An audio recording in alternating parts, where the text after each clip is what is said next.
Voltando então, Rogério, a situação não é de agora. No final do Império nós já tivemos a revolta contra o imposto de um vintém sobre o passe de bonde. Né? Isso não é de agora. E já daquela época para cá existe sempre uma reivindicação para melhorar. Só que as pessoas pediam melhoria dos bondes. E o bonde era uma solução inteligente para as cidades. A partir do momento que trouxeram a indústria automobilística para o Brasil, e depois principalmente com o golpe de 64, nós acabamos com a inteligência do sistema de transportes, desmontando a malha férrea, né? E também acabando com a alternativa por barco. E daí colocando tudo em cima de 4 rodas e movido a gasolina, a fósforo, depois a álcool. E nós inviabilizamos a logística nacional desse jeito. Isso é uma coisa que eu tenho clara, né? Tiraram os bondes das cidades pelos argumentos mais bobos possíveis, né? Até de que os bondes batiam nos cabos, né? Mas os bondes transportavam muito mais pessoas do que os carros, do que os ônibus, e os trens e tal, e a gente precisava ter mais trens e mais linhas férreas no Brasil, como é na Europa. Então, porque as pessoas, tendo carro, porque na Europa as pessoas têm renda para ter carro, mas deixem em casa o carro a maior parte do tempo, usem pouco, troquem quantas vezes quiserem trocar o carro, mas não fiquem usando todo dia, para poder não aglomerar veículos demais nas cidades, porque qualquer veículo ocupa mais espaço que um ser humano sozinho. Então a gente precisa transportar o maior número de pessoas com o menor número de veículos. Isso é básico, isso há muito tempo. Mas o que aconteceu agora dessa vez? O triste de agora tem um lado positivo o lado positivo é que o povo saiu para as ruas. Mas o triste disso tudo foi a repressão da polícia em cima dos manifestantes e pior, o coro que a grande imprensa fez para dizer que os manifestantes estavam errados, como se não fosse direito deles.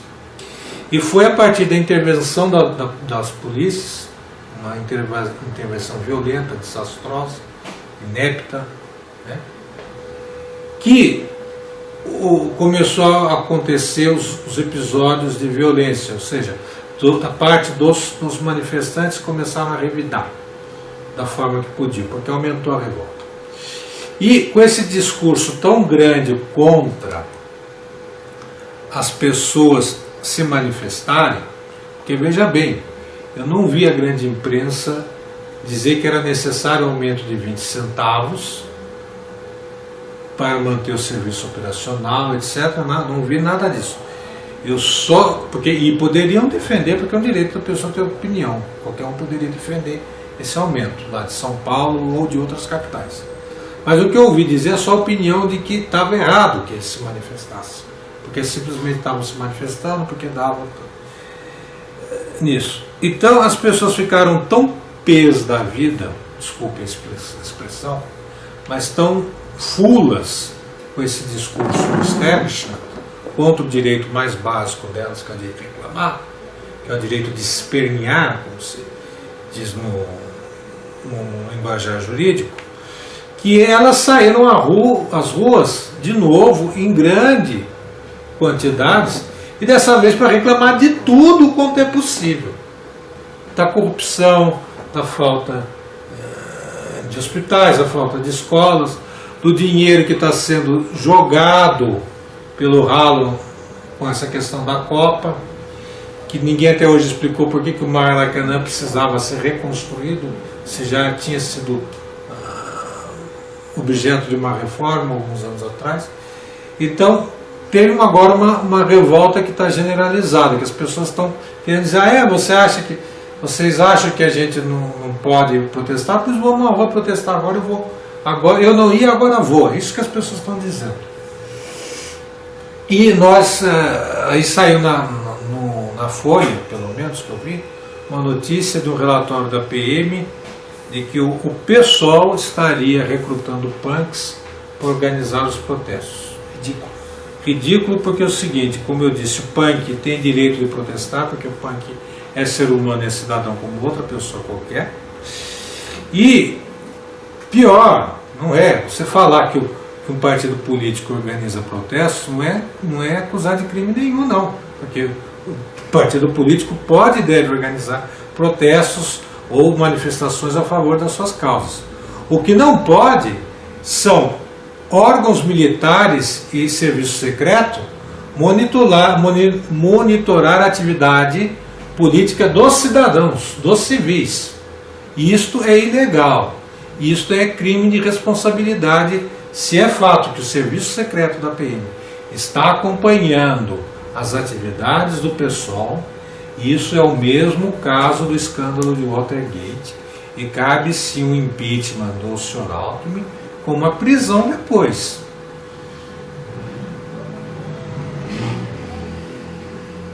Veja bem, eu achei até que você foi benevolente quando você disse que o golpe de 64 retirou a inteligência do transporte. Eu acho que retirou a inteligência do país por 20 anos, né? A inteligência também do transporte, né? Um retrocesso generalizado. A inteligência. Agora, veja bem, uma outra coisa, você tocou bem no ponto da mídia, porque nós devemos colocar aqui não só a mídia exercendo os ataques, na sua concepção maior, exercendo os ataques com relação a esse grupo de pessoas, né, que agora se tornou essa população protestante, fazendo os seus protestos e tudo mais, manifestando contrário a uma determinada situação, mas sobre uma determinada emissora que se mantém desde o tempo do regime militar até hoje, tendenciosa.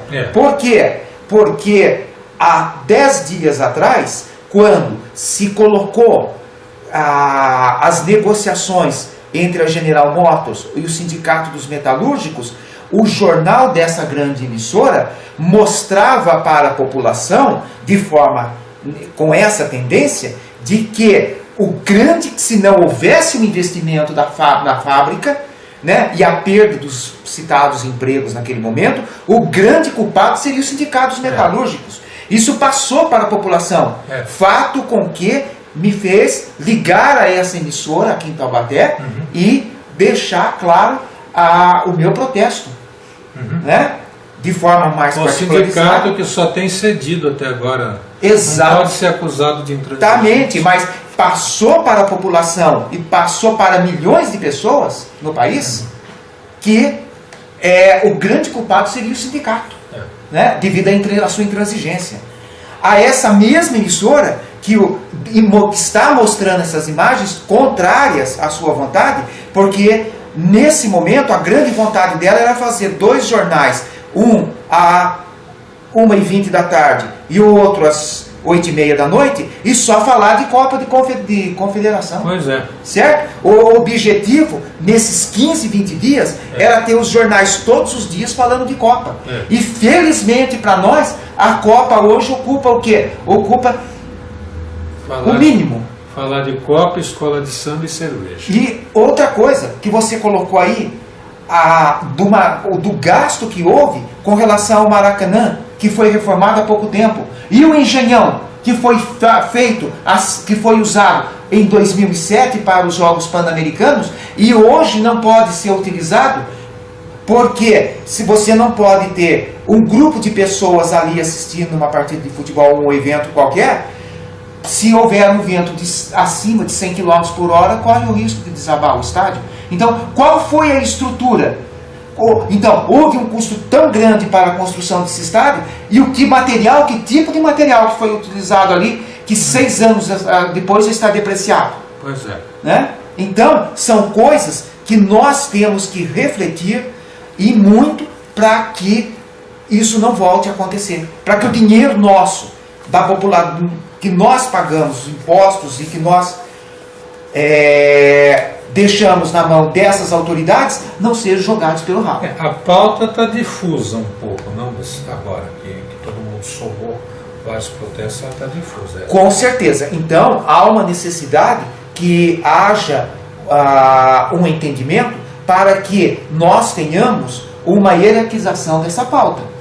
Certo? O que nós realmente queremos? Nós queremos o passe livre. Então, esse vai fazer parte. Então, outros pontos. Está faltando o quê? Saneamento. Então, nós vamos ter que colocar os pontos reivindicatórios para que essa pauta esteja um pouco mais hierarquizada, né? Nós possamos ter. Ela realmente, você tem razão, ela está um pouco difusa, ela está um pouco aleatória. Olha, com todo respeito à guerrilheira e hoje presidente Dilma, que eu costumo dizer o seguinte: a Dilma tem uma única vantagem com relação aos seus antecessores, que ela é uma pessoa muito mais séria. Mas aqui no Diário Taubaté, em outra ocasião, conversando com uma referência do jornalismo local, o professor Celso Brum, eu falei assim: a Dilma está cheia de armadilhas à sua volta. Não é que ela está bombando, ela está cheia de bombas relógios. E essas bombas vão estourar. E o tempo está passando e ela tem que desarmar essas bombas, ela não está fazendo isso, ela está deixando. E agora o que aconteceu é que de tanto essa coisa que o governo estava fazendo sucesso, que o Brasil estava bem, apesar do mundo ir mal, etc. E a gente vem dizendo desde o primeiro ano do Lula que não é bem assim, né? Que já o custo de vida já estava subindo muito no primeiro ano do governo. É que agora estourou. Agora as pessoas, a realidade atropelou a fantasia, né? E ela teve uma atitude mais racional depois, ao invés de se juntar ao Alckmin para reprimir os protestos, ela fez agora em tempo, né, um discurso sábio de reconhecer que tem que se ouvir a voz das ruas, né? Então, o que nós precisamos também, enquanto cidadãos, é aprendermos a organizarmos mais, tá? Não achar que a assembleia de moradores, assembleia de sindicato, convenção de partido e outras formas organizativas da sociedade sejam pura chatice e perda de tempo. Se a gente for com má vontade, essas reuniões podem até ser perda de tempo, mas elas podem ser muito profícuas. Então essas pessoas que estão protestando precisam sentar para discutir, fazer uma assembleia assim, de moradores, praticar a democracia direta e botar as pautas em questão. Tem muita coisa que já está prevista em lei, já tem instrumento legal para que se faça, só que a lei não é aplicada, né? Nós já temos a lei orgânica da saúde, temos a lei das diretrizes de base e tem muita cláusula morta ali que não é aplicada, porque o que é mais importante é o lucro, primeiro do mercado financeiro e depois do setor produtivo. Mas sempre tudo se sacrifica primeiro pelo mercado financeiro. E o governo Dilma, eu não estou empenhado na manutenção dele nem na reeleição dela. Agora, ela precisa, independentemente de visar um segundo mandato ou não, tomar um lado. Se ela se diz um Partido dos Trabalhadores, então tentar ser um governo dos trabalhadores, ainda que não seja uma concepção diferente da nossa daqui, que o pessoal do PSTU a gente tem concepções muito próximas. Às vezes podem ter uma concepção diferente e ainda assim governar a favor da classe trabalhadora, né?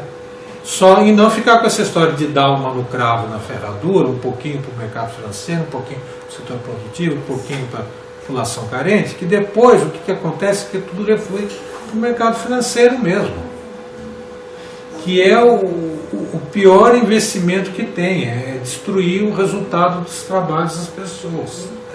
As pessoas têm que ter acesso ao fruto das coisas que elas produzem. E elas produzem as coisas com o seu trabalho e com o seu consumo, né? Elas oferecem para o sistema a mão de obra delas, o consumo delas, os impostos delas, e alguma coisa tem que voltar para elas. E de preferência tem que ser a maior parte que tem que voltar para elas. Então é isso. E também notar o seguinte, dá para ver essa movimentação aqui no Vale. São José dos Campos deve estar fazendo hoje, nessa quarta-feira, e amanhã deve haver uma mobilização aqui em Taubaté. Outro jornal, cujo nome eu não vou citar, sediado em São José dos Campos, noticiou hoje, eu li pela internet, que há um PM monitorando dentro do movimento Passe Livre daqui de Taubaté a atividade que o movimento vai fazer amanhã. Que é muito grave. Isso é grave. Isso é espionar os cidadãos, isso é fazer o que o DOPS, o DOICOD e o SNI faziam. Entendeu? Mas, como colocou, quando a gente teve lá no aniversário do PSTU, em São José dos Campos, como colocaram os expositores, o grande problema do Brasil na década de 80 foi o modo com que a gente terminou a ditadura, que foi uma transição lenta, gradual, institucional, e que acabou por resultar no seguinte: o entulho autoritário não foi removido, ele continuou, e não se colocou na cabeça das pessoas que vários dos conceitos que elas estavam acostumadas tinham que ser eliminados. A questão da segurança nacional, a questão dos subversivos e todas essas porcarias que eles doutrinaram as pessoas para ter. O golpe de 64 aconteceu porque em 65 o candidato mais provável para vencer a eleição era o getulista Juscelino Kubitschek. E a UDN, que tinha conseguido colocar o Jânio Quadros e depois perdeu o Jânio Quadros por uma dissensão dele com o Carlos Lacerda, não tinha perspectiva de alternância no poder desde 1930, porque os getulistas estavam há 34 anos. Então o golpe foi por causa disso, não foi para acabar com o perigo do comunismo, porque os comunistas tinham perdido filiados, militantes, nas décadas de 40 e 50, e tinham se dividido em dois partidos. E os comunistas não dirigiam sindicato porcaria nenhuma, os sindicatos eram todos getulistas, não dirigiam a Liga de Camponeses, que eram getulistas que comandavam, eram latifundiários comandando sem terras, né? E não tinha perigo coisíssima nenhuma de comunismo. O único perigo que tinha para a UDN é que os getulistas do PTB e do PSD iam continuar no poder. Uma parte deles prometendo que ia fazer a reforma agrária e outra parte prometendo que não faria a reforma agrária. Mas esse pessoal que deu o golpe de 64, eles usaram como principal pretexto impedir que houvesse um regime stalinista soviético no Brasil. Mas todos os males que são atribuíveis a um regime stalinista soviético aconteceram aqui no Brasil pelas mãos desses canalhas que se diziam anticomunistas. Outra coisa, né? Você tem muita razão quando você fala sobre entulho autoritário, de forma que as instituições, como a polícia, ao qual você sabe o nosso partido deseja que nós somos contrários à presença da polícia militar. Nós acreditamos numa polícia que seja civil e como é nos Estados Unidos, como é na França, instituída pelo povo, né? E ela está totalmente despreparada para atuar num tipo de manifestação como essa, como o Exército esteve na greve de 89, ao qual morreram 4 operários. Mataram gente. Foram assassinados 4 operários na greve da Companhia Siderúrgica Nacional. Então, as instituições aqui, elas estão despreparadas para fazer, monitorar esse tipo de manifestação, né? Outro detalhe importante com relação ao que você acabou de comentar sobre a presença do entulho está nesse problema da contra-informação, né? De repente sempre ter alguém infiltrado para monitorar a atividade do civil. Do civil. Certo? Isso aí nós sabemos que não é permitido, né? E isso vem de muito longe. E também essa mania de colocar uma cláusula para dizer que em caso de convulsão intestina, o nome até é horrível, né? Parece diarreia. Convulsão intestina, as Forças Armadas tutelam a sociedade civil. Para ter um Estado de Direito, né? Não falo nem Estado democrático, Estado de Direito, minimamente, as forças militares devem ser estritamente subordinadas à autoridade civil e nunca o contrário. Exatamente. Quando as forças militares dominam a autoridade civil, não há mais lei, não há mais ordem. É o império da desordem e da brutalidade. E já. Não, então, só finalizando, né? Que então nós estamos aqui, quando a gente vê a manifestação, e nós temos todo o respeito por isso, pedir a não partidarização da manifestação, cabe a nós do PSTU e do pessoal, nós que apresentamos o movimento de vanguarda, refletirmos e vermos aonde também nós estamos errando, né? Para essa não aceitação. Os partidos políticos, eles podem participar, não quer dizer que, tendo partido político no meio, o povo esteja controlado pelos partidos. O que eu acho até importante é que o povo controle os partidos. Tem militância em todas as formas organizativas da sociedade. Eu sempre termino aqui pedindo às pessoas que leiam o Diário Taubaté. Mas, se vocês não acreditarem em mim, do que eu falei no começo, leiam a Declaração de Independência dos Estados Unidos e vejam o que é um país que tem muitos defeitos, que não é um paradigma de democracia. Entretanto, ainda assim, vocês precisam ver o que é o cidadão tentar tomar o poder, o que significa lutar pela liberdade. Entendeu? E mais do que os rótulos, mais do que os partidos, é preciso que as pessoas entendam. Vocês têm que buscar a liberdade, a felicidade, porque vocês são humanos. Todos nós somos humanos. E todos nós almejamos essas coisas. E todos os nossos movimentos, todas as nossas propostas têm que ser coerentes com isso. Ou nós vamos nos aniquilar como espécie. Eu termino aqui também, fazendo aquela velha colocação, né? Eu continuo acreditando que de tudo isso o capitalismo é o grande culpado de tudo que está aí, né? Porque é algo concentrador, é algo ganancioso, né? E destruidor. Isso. E eu continuo acreditando ainda no socialismo. Também. E principalmente que as pessoas devem ser mais importantes que o sistema. Com certeza.